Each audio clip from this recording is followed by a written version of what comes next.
السلام علیکم پیارے دوستو، کیسے ہو آپ سب لوگ؟ امید کرتی ہوں آپ سب لوگ بالکل خیریت سے ہوگے۔ تو پیارے بچوں، آج میں آپ کے ساتھ جو کہانی شیئر کرنے جا رہی ہوں اس کا عنوان ہے گدھا بنا شیر۔ ایک دن ایک گدھا راستے میں چلا جا رہا تھا کہ اسے ایک کپڑے کا تھیلا نظر آیا۔ اس نے جب یہ تھیلا کھولا تو حیران رہ گیا۔ اس میں شیر کی کھال رکھی ہوئی تھی۔ گدھا بہت خوش ہوا اور اس نے شیر کی کھال اوڑھ لی۔ شیر کا منہ بھی اس کے ساتھ تھا۔ آہا، یہ تو بہت اچھی بات ہے۔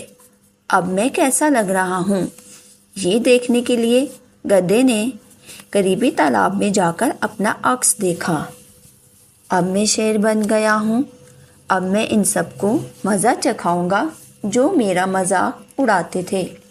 گدھا بھاری قدموں سے جنگل میں داخل ہوا۔ پہلا جانور جس نے شیر یعنی گدھے کو دیکھا وہ تھا ہرن۔ شیر ہرن کانپتے ہوئے بولا اور خوف زدہ ہو کر درختوں کی طرف بھاگ گیا۔ کتنا مزہ آیا، گدھے نے اپنی کامیابی پر خوش ہو کر کہا۔ اتنے میں دیکھا کہ 20 لومڑی آ رہی ہیں۔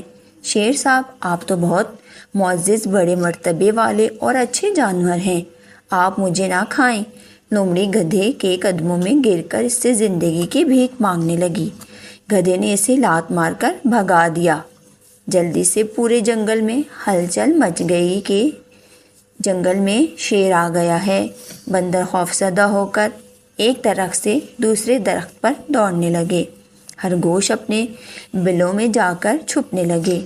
کتنے مزے کی بات ہے، اب مجھے انہیں شیر کی طرح دھاڑ کر ڈرا دینا چاہیے، گدھے نے اپنے آپ سے کہا اور پھر شیر کی طرح دھاڑا۔ لیکن شیر کی دھاڑ کے بجائے الگ ہی آواز نکلی، ڈھینچو ڈھینچو۔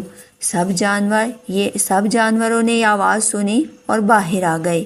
انہیں گدھے کی اصلیت جاننے میں دیر نہ لگی کہ یہ دراصل گدھا ہے جو شیر کی کھال میں آ گیا ہے۔ سب جانوروں نے آ کر گدھے کی وہ درگت بنائی کہ مت پوچھیں اس کا کیا حال ہوا۔ اس کے بعد گدھے نے توبہ کر لی، اب جنگل کے جانوروں کو تنگ نہیں کرے گا۔ بے وقوف گدھا جب تک چپ رہا اس کا بھرم قائم تھا، جیسے ہی وہ بولا فوراً پکڑا گیا۔ تو پیارے بچوں، کیسے لگی آپ کو ہماری کہانی؟ کمنٹ کر کے ضرور بتائیے گا۔